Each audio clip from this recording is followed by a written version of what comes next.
मुझे राजनीति पर बोलना पड़ेगा। तो मैं कतरा रहा था क्योंकि राजनीति पर बोलना आजकल खतरा है और खतरे से मैं बचना चाहता हूं। फिर मुझे लगा कि वो मुझे कहेंगे मीडिया पर बोलिए। आजकल मीडिया पर भी बोलना खतरे से खाली नहीं है। फिर मुझे लगा कि शायद वो मुझे कहेंगे कि जर्नलिस्ट किस तरह से जुडिशरी को देखते हैं, उसमें भी खतरा है। There is danger even in talking about the judiciary. फिर उन्होंने एक ऐसा सब्जेक्ट चुना है जो मेरे दिल को एक तरह से छूता है।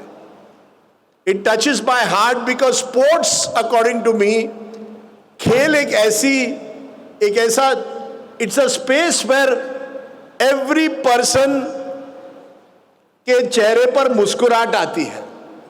When you talk about sport, all of us smile. There is something in the power, the soft power of sport that brings people together. Digvijay Singh ji, Vijendra Gupta ji, मुझे माफ करिए, पॉलिटिक्स डिवाइड्स, राजनीति लोग को बांटती है, खेल लोगों को जोड़ता है। और ये मुझे लगता है हमारे लोकतंत्र में सबसे बड़ी एक तरह से कमी है कि हमारे नेता जो है हमें डिवाइड एंड रूल करते हैं, बांटते हैं। Hindu vote bank, Muslim vote bank, Dalit vote bank, Yadav vote bank पर वोट बैंक, और चुनने के बाद मनी की भी वोट बैंक होती है। देयर इज अ पैसे की भी वोट बैंक होती है। There is a vote bank of notes. Sports is different. I don't know how many, आजकल तो रील्स का जमाना है। I don't know how many of you recently saw a wonderful reel या wonderful video which went viral. For the first time in the history of the Ranji Trophy, जो cricket की सबसे बड़ी डोमेस्टिक टूर्नामेंट है, after about almost 100 years, for the first time Jammu and Kashmir has reached the final of the Ranji Trophy. And remember, Jammu and Kashmir, नेता जो है वो जम्मू और कश्मीर को जोड़ नहीं सकते। They are not able to bring Jammu and Kashmir together. Kashmir valley will vote in one direction, Jammu will vote in another. और इनको मजा भी आता है क्योंकि इनकी राजनीति उसी पर चलती है। I am not blaming them, I am saying politics in general. But if you saw the video that went viral of the Jammu and Kashmir team, there were Kashmiri Muslims, there were Hindu Dogras, there were Kashmiri Pandits, they were all Indians and they were celebrating together. I have not seen in Jammu and Kashmir the BJP and the Congress and the NC and other parties working together. No. But on the sports field, I have seen the players come together, which is the first lesson I think that politicians can learn from what happens in stadiums. Sports unites where politics divides. And we are now in what we call the WhatsApp University. Not MidSoc, but WhatsApp. You get a message on WhatsApp in real time, you forward it to your friends without even finding out whether it is real or false. You are right, democracy is being undermined by misinformation. Democracy is being undermined by polarization. तुम देशद्रोही हो, तुम देशभक्त है. Who has given any of these leaders the right to give you a certificate? कौन होते हैं नेता आपको सर्टिफिकेट देने के लिए? You are a true Indian if you follow the constitution of the country. I believe there is only one holy book in this country. It is not the Gita, it is not the Quran, it is not the Guru Granth Sahib, it is the Constitution of India. And if you are able to ensure that you work according to the Constitution of India, then I believe all these threats will disappear. These threats are external and internal. There's an institutional threat and an external threat, but the Constitution gives you the power against those threats. We have to ensure we believe and trust the Constitution and follow it. Country in the world. इस देश की सबसे बड़ी ताकत इसकी विविधता है. And in a diverse society like ours, every day is a new day. इस देश में कौन जाने कल क्या हो. I always refer to the famous song of Kishore Kumar to define India.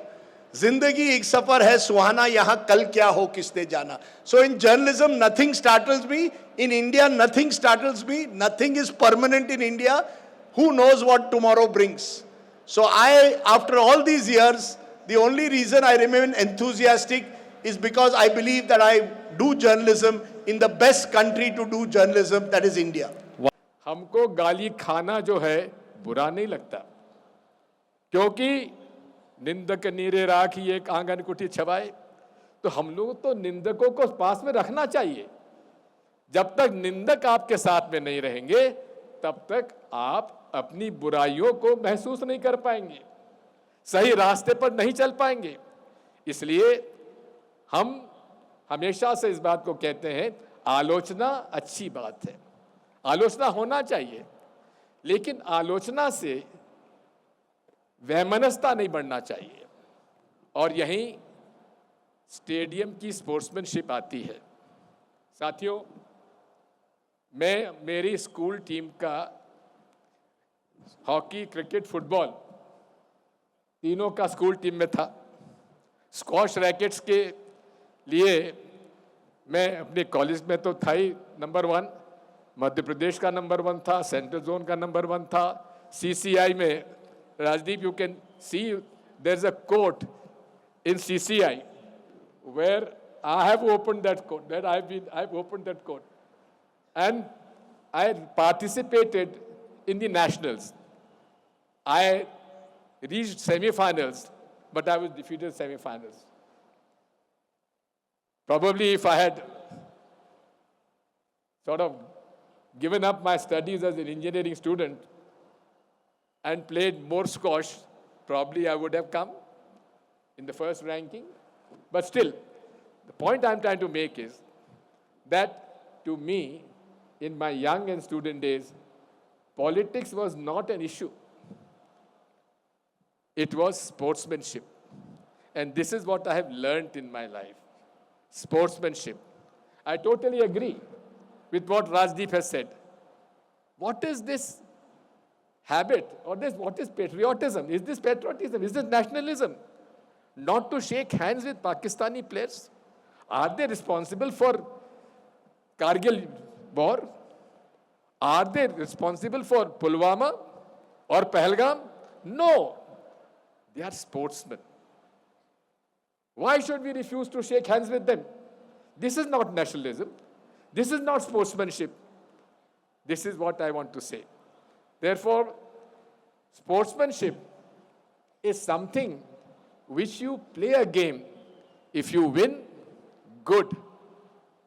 But you don't sort of rebuke or insult the team you have defeated.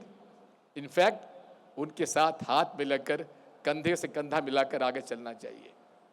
अरे सन 2020 में नीरज चोपड़ा ने जेवलिन में गोल्ड मेडल जीता, और उसने किसको हराया?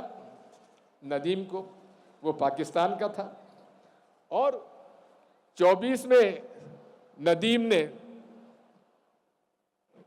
हमारे चोपड़ा को हरा दिया, लेकिन उन्होंने हाथ मिलाना नहीं, गले मिले और अपना जेवलियन जो था वो एक दूसरे साथ उन्होंने एक्सचेंज किया. This is sportsmanship. This is missing today in politics. This is, I am sorry to say that, मुझे दुख है इस बात का कि हम आज पौरुषत्व की बात करते हैं, मैनलीनेस की बात करते हैं, पॉलिटिक्स में 56 सीने की बात करते हैं. आज पॉलिटिक्स में 56 सीने की आवश्यकता नहीं है. आज आवश्यकता इस बात की है कि हम कैसे इस देश के जो गरीब, वंचित, पीड़ित लोग हैं, उनकी लड़ाई किस प्रकार से लड़ें, कैसे हम उन लोगों के दुख सुख में आगे दें.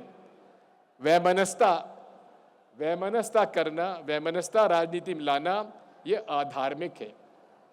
ये वैमनस्यता राजनीति में लाना और धर्म के नाम पर उसमें बंटवारा करना. आज राजदीप सही कह रहे थे कि sports unites and we politics divide. But why? I've had best of my friendship with my BJP leaders.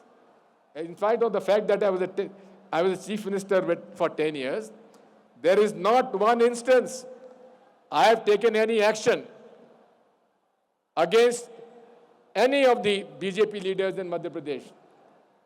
Give me one instance in Madhya Pradesh where I have persecuted innocent BJP leaders. I have had great relationships with RSS leaders also. I admire their spirit of commitment. Since 1925 to 2025, their agenda has remained Hindu Rashtra. That has not changed. But I always tell them, why don't you respect the Constitution of India, which says, we the people of Bharat, India that is Bharat. Why can't you say we want a Bharat Rashtra? Why do you have to say Hindu Rashtra? Now even the Sanchalik Mahoday has also said कि हमारे देश में हिंदू मुसलमान भी हैं, हिंदू सिख भी है, हिंदू ईसाई भी हैं, सब हैं। अरे जब हैं तो उनको आप भारतीय मानिए। अगर हम स्पोर्ट्स को ये मानते हैं कि ये बेस लाइन है और उसके अंदर जो आइडियल सिचुएशन है वो राजनीति में आनी चाहिए, तो हमें कुछ ऐसे पैरामीटर्स बनाने होंगे जो हमें उस और आकर्षित करे। और उसके लिए नेशनल लेजिस्लेटिव इंडेक्स, जिसकी बात मैं हर मंच से करता हूं, अभी लखनऊ में ऑल इंडिया स्पीकर्स की कॉन्फ्रेंस थी, मैंने बहुत शिद्दत से अपनी बात को वहां कहा, दिल खोल कर कहा, और देश के लोकसभा के स्पीकर श्री ओम बिरला जी मंच पर थे और उन्होंने मेरी बात को बहुत ध्यान लगाकर सुना। सभी स्पीकर्स ने बहुत ध्यान लगाकर सुना और उसमें एक सॉल्यूशन था कि जैसे नेशनल हेल्थ इंडेक्स बनता है, जैसे नेशनल एजुकेशन इंडेक्स बनता है, हर राज्य का परफॉर्मेंस उस इंडेक्स के माध्यम से हम समझते हैं कि उस राज्य का एजुकेशन लेवल क्या है, किसी राज्य का हेल्थ मॉडल क्या है, उसकी हेल्थ स्टेटस क्या है, वो किस प्रकार की सर्विसेज दे रहा है, और उसका एक डिसेंडिंग ऑर्डर बनता है। क्या ये सब लेजिस्लेशन में नहीं होना चाहिए? अगर आज पॉलिटिक्स क्या है, क्या डेमोक्रेसी इसी को कहते हैं कि एक इलेक्शन होगा, दिग्विजय की पार्टी बार बार हार जाएगी, 4 सीट 2 सीट वाली बन जाएगी उत्तर प्रदेश में और बिहार में, और फिर बड़े बड़े भाषण भी होंगे। इसके पीछे लोग क्यों भाग रहे हैं, इसको भी समझना चाहिए पार्टियों को। तो इसलिए मैं ये कहना चाहता हूं कि सिर्फ चुनाव डेमोक्रेसी में इसको ये नहीं कह सकते कि ये डेमोक्रेसी है, क्योंकि हमारे यहाँ डेमोक्रेटिक प्रोसेस है, जनता सरकार चुनती है। जनता सरकार चुनती है किनकी? जिनके पास बहुमत होता है। उस बहुमत में कुछ लोग मंत्री बनते हैं, मुख्यमंत्री बनता है, वो एग्जीक्यूटिव हो जाते हैं, कार्यपालिका का हिस्सा हो जाते हैं। लेकिन जो फ्लोर है असेंबली का, वो किसी एक पार्टी का फ्लोर नहीं है, वो सबका है, वो संगम है हर विचारधारा का। उस फ्लोर पर कोई दल 10% उसकी हिस्सेदारी है चुनाव के बाद, किसी की 15% हिस्सेदारी है, किसी की 20% हिस्सेदारी है, लेकिन उस फ्लोर पर हर विचारधारा का स्थान है। फ्लोर पर अगर डिस्कशन होगा, डिबेट होगी, शोर नहीं होगा। आज राजनीति का स्तर कितना गिर रहा है, किस लेवल पर आ गया है, मीडिया की भी जिम्मेदारी है। शोर मचाओ, हा हुल्ला करो, सदन में को चलने मत दो, अगले दिन अखबारों की सुर्खियां होगा मुद्दा क्या है, डिबेट क्यों नहीं है, वार्तालाप क्यों नहीं है, तर्क वितर्क क्यों नहीं है, इसको कोई क्रिटिसाइज नहीं करता। ये कोई एक के आरोप प्रत्यारोप से काम नहीं चलेगा। जनता का फैसला सर्वोपरि है। जनता का फैसला भगवान का, ईश्वर का आदेश है। उसको पालन तो सबको करना पड़ेगा, फिर जो हारेगा उसको भी, जो जीतेगा उसको भी। ये स्पोर्ट्स की बात जब हम करते हैं तो इसमें बड़ा साफ है कि इसमें कौन लोग विपरीत परिस्थितियों में देश को और समाज को संकट से बाहर ला सकते हैं। तब होती है टीम के कप्तान की पहचान। ये टीम वर्क, ये सेल्फ ग्लोरिफिकेशन की बात अगर होती है तो स्पोर्ट्स हमको बताता है कि हमको सेल्फ ग्लोरिफिकेशन नहीं, हमें टीम भावना से खेलने की जरूरत है। जब स्टेडियम में कोई खिलाड़ी बाउंड्री पर कैच पकड़ता है, 50 मीटर से दौड़ता हुआ आता है और चीते की तरह कैच पकड़ता है और लुढ़क जाता है, तो पूरा स्टेडियम ये नहीं कहता ये फलानी जात का था, ये फलाने प्रदेश का था, एक ही आवाज गूंजती है, इंडिया इंडिया इंडिया।